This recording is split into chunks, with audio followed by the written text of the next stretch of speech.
तस्मै श्री गुरवे नमः। નમસ્કાર બાળ મિત્રો, શ્રી સંસ્કાર સ્કૂલ વઢવાણ ઓનલાઈન એજ્યુકેશનમાં આપનું સ્વાગત છે।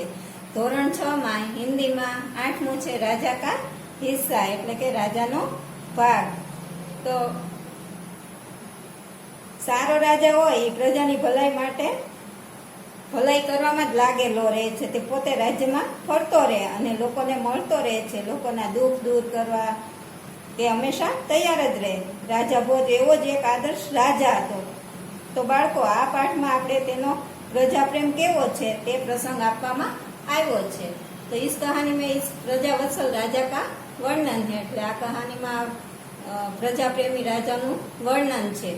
राजा प्रजा की कठिनाइयों में हमेशा उसकी मदद के लिए तत्पर रहता है। એટલે રાજા છે એ પ્રજાની મુશ્કેલીમાં હંમેશા એને મદદ કરવા માટે તૈયાર જ રહે છે।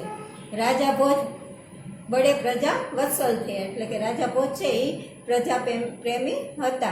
તે स्वयं राज्य में घूम घूम कर प्रजा की कठिनाइयों को देखा करते थे और उन्हें यथा संभव दूर किया करते थे। એટલે રાજા છે એ પોતે તે આખા રાજ્યમાં ફરતા રહે અને પ્રજાની કઠણાઈ એટલે મુશ્કેલીનો જોવે અને એને પાછી દૂર કરવા યથાસંભવ એટલે યથાસંભવ દૂર કરે છે, करता रहे थे। एक दिन राजा अपनी रानी के साथ रथ पर सवार होकर राज्य का भ्रमण कर रहे थे। એટલે એક દિવસ રાજા છે એ પોતાની રાણી સાથે રથમાં બેસી અને રાજ્યનું ભ્રમણ એટલે રાજ્યમાં ફરી રહ્યા હતા।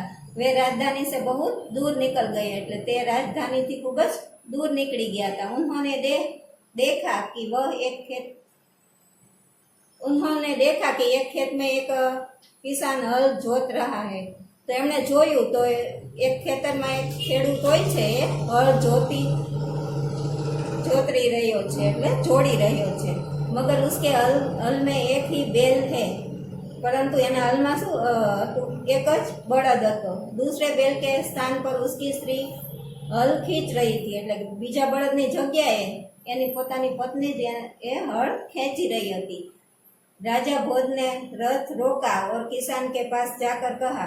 राजा भोज છે એણે પોતાનો રથ ઊભો રાખ્યો અને ખેડૂત પાસે જઈને કહ્યું, ભલે આદમી તુમ યહ ક્યાં અત્યાચાર કર રહ્યો તો કે ભલા માણસ તું આ શું અત્યાચાર કરી રહ્યો છે, આવો શું જુલ્મ કરી રહ્યો છે।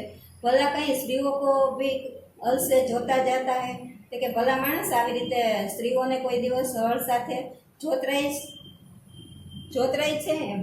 तो मेरा एक बैल मर गया है। तो किसान ने क्या कहा कि मारो एक बળદ मरी गयो છે। दूसरा बैल खरीदने के लिए मेरे पास धन नहीं है એટલે કે બીજો બળદ ખરીદવા મારા માટે મારી પાસે પૈસા નથી। अगर खेत न જોતા તો मैं खाऊंगा क्या તો કે જો હું ખેતર નહીં ખેડું તો હું ખાઈશ શું। कहकर किसान पुनः अपने कार्य में लग गया। આવું કહી અને ખેડૂત છે એ તો પાછો પોતાના કામમાં लागी गयो। उसे कहा क्या पता था कि उसके बात करने वाले कौन है કે એને તો કંઈ ખબર જ નહોતી કે પોતાની સાથે જે વાત કરી રહ્યા છે એ કોણ છે। રાજાને કહા, અરે ભાઈ જરા સુનો તો। રાજાએ પાછું કહ્યું કે અરે ભાઈ તું સાંભળ તો ખરા, જો કહેના હે મેરે સાથ ચલતે ચલતે કહો। તો એણે શું કીધું કે જે કેવું હોય મારી સાથે ચાલતા ચાલતા કહો। મેરા કામ ક્યો રોકતે હો એટલે કે મારું કામ શું કામ રોકો છો। આવું किसान ने कहा એટલે ખેડૂતે આવું કહ્યું।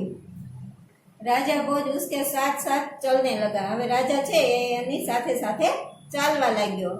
अपने काम के प्रति किसान की लगन देखकर राजा भोज बहुत प्रभावित हुआ। એટલે એના પોતાના કામ માટે એની લાગણી આટલી જોઈ અને રાજા ભોજ છે એ તો ખૂબ જ પ્રભાવિત થઈ ગયો। વહ બોલે, भले आदमी इस प्रकार तो तुम्हारी पत्नी थक जाएगी और थकावट की वजह से कोई दूसरा काम भी नहीं कर सकेगी। तो के भला माणस આવી રીતે તો તારી પત્ની સાવ થાકી જશે અને એટલી થાકી જશે એટલે થાકની વજહથી બીજું કંઈ પણ કામ નહીં કરી શકે। કિસાન બોલા, तो फिर तुम ही बताओ मैं क्या करूं। ખેડૂત બોલ્યો કે તો તમે જ બતાવો કે હું શું કરું। राजा ने कहा तुम मेरे साथ चलो એટલે રાજાએ કહ્યું કે તું મારી સાથે ચાલ, मैं अपना एक बैल तुम्हें दे देता हूँ એટલે કે હું मारो एक बड़द तने आपी दऊं छू, मगर इतनी देर मुझे काम रोकना पड़ेगा, तुम्हें बेल ला दो। किसान बोला। और किसान ने क्या कहा कि आटली वार सुधी मारू काम रोकाई पड़शे, एटले एवुं करो कि तमे ज बळद लावी आपो। अच्छा ऐसा करो। तो के ठीक, आवुं करो तो ऐसा करो तुम अपनी पत्नी को रथ के पास भेज दो, એટલે કે તું તારી પત્નીને રથ આગળ મોકલી દે। વह मेरी पत्नी से बेल ले आएगी, એટલે કે તે છે એ મારી પત્ની આગળથી એક બળદ લઈ આવશે। तब तक मैं तुम्हें हल में जोतूंगा, राजा ने कहा। ત્યાં સુધી હું તારા હળ સાથે જોત રહીશ, એવું રાજાએ કહ્યું। કિસાન इस बात पर राजी हो गया। किसान છે આ વાત સાંભળી અને खुश થઈ ગયો, રાજી થઈ ગયો। राजा रोज हल में जूत गए और किसान की पत्नी रथ के पास चली गई। હવે રાજા છે એ હળ સાથે જોતરાઈ ગયો અને એની ખેડૂતની પત્ની છે એ રથ પાસે ચાલી ગઈ। उसने रानी को सारी बात बता दी। એણે શું કર્યું, રાણીને બધી વાત બતાવી। रानी ने पूरी बात सुनकर कहा, रानी बधी बात सांभળી અને પછી કહ્યું, तुम्हारा बैल तो कमजोर होगा, એ કે તારો બળદ છે એ તો कमजोर હશે। वह हमारे बैल का साथ नहीं दे सकेगा, એટલે કે એ છે એ અમારા બળદની સાથે એનો સાથ નહીં આપી શકે। इसलिए तुम दोनों ही बैल ले जाओ, એટલે કે તું એવું કર કે તું બે બળદ લઈ જા। કિસાન की पत्नी दोनों बैल लेकर खेत पहुंची। હવે કિસાનની પત્ની છે એ બે બળદને લઈ અને પાછી ખેતરમાં પહોંચે છે। કિસાન બહુ પ્રસન્ન हुआ, એટલે ખેડૂત છે એ તો ખૂબ જ રાજી થયો। राजा भोज ने कहा, अगर कभी कोई दिक्कत हो तो मेरे पास आना। राजाए શું કીધું કે હવે કંઈ પણ કઠણાઈ કે મુસીબત હોય તો તું મારી પાસે આવજે। कहकर राजा भोज ने उसे अपना परिचय दिया और किसान बहुत शर्मिंदा हुआ। આવું કીધું કે મારી પાસે આવજે અને પછી રાજાએ પોતાનો પરિચય આપ્યો।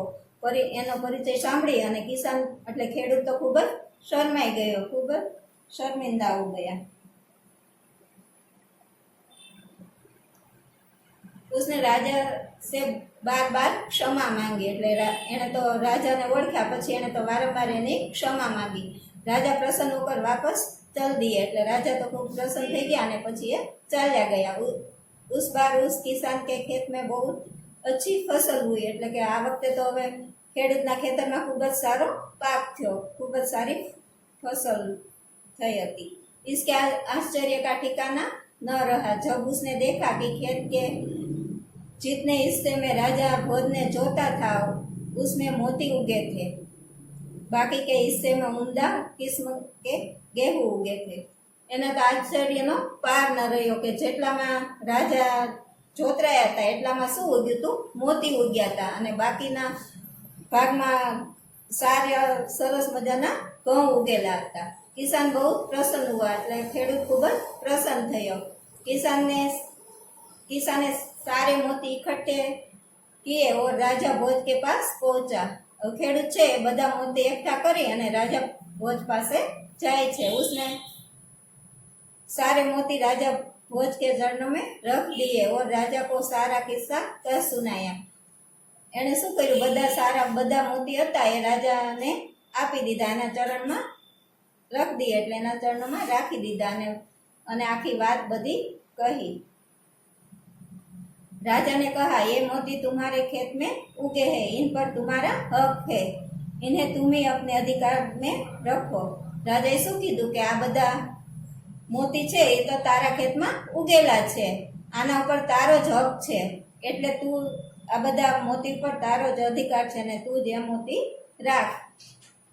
तो नहीं महाराज, यह आपके परिश्रम का प्रताप है, इसलिए मैं इन्हें नहीं ले जाऊंगा।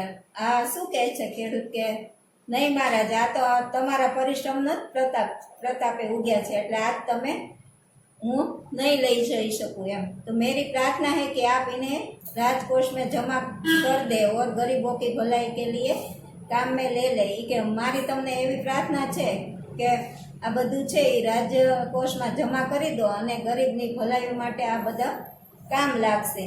किसान ने प्रार्थना की। आउ किसान प्रार्थना करी अने राजा ने कहे छे। किसान की बात सुनकर राजा बहुत प्रसन्न हुए और उन्हें मोती સ્વીકાર કરી લઈએ. હવે કિસાનની ખેડૂતની વાત સાંભળી અને રાજા ખૂબ જ પ્રસન્ન થઈ જાય છે અને એના મોતીનો સ્વીકાર કરી લે છે. જો આવો રાજા હોય છે કે જે પ્રજાની ભલાઈ કરવા માટે હંમેશા તત્પર રહે છે, એટલે એની પ્રજા પણ આવી સારી હોય છે અને તે બધું રાજા કોષમાં પણ જમા કરાવે છે, એટલે સારી રીતે રાજ ચાલી શકે છે.